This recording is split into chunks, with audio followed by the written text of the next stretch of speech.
Universiteti i Harvardit pranon ajetin kuranor si një ndër shprehjet më të forta dhe më të mëdha të drejtësisë në historinë botërore. Këtë mund ta analizojmë në 4 këndvështrime të ndryshme. E para, vendosja e citatit në ekspozitën e Universitetit të Harvardit na përcjell mesazhin se përtej besimit, kulturave, popujve, perceptimeve apo botkoptimeve të ndryshme, ekzistojnë edhe disa parime universale me të cilat bien dakord të gjithë njerëzit. E një ndër to është edhe drejtësia. E dyta është një mësim i madh për shoqërinë tonë, për të kuptuar se qytetërimi perëndimor në të cilin ne synojmë të bëjmë pjesë, nuk i ka komplekset që kemi ne fatkeqësisht që mendojmë se sa më kundër fesë të jemi, aq më perëndimor dukemi.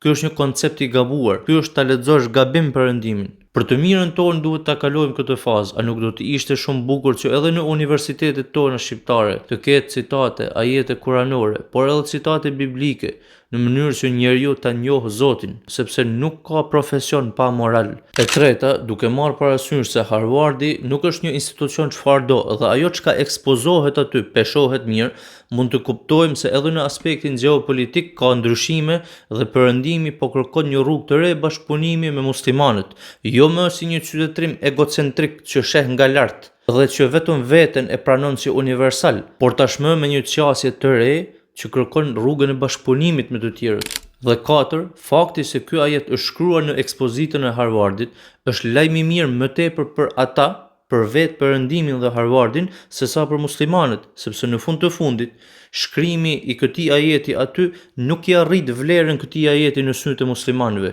sepse në syrin e tyre, fjala e Zotit është më e larta dhe më e vlefshmja.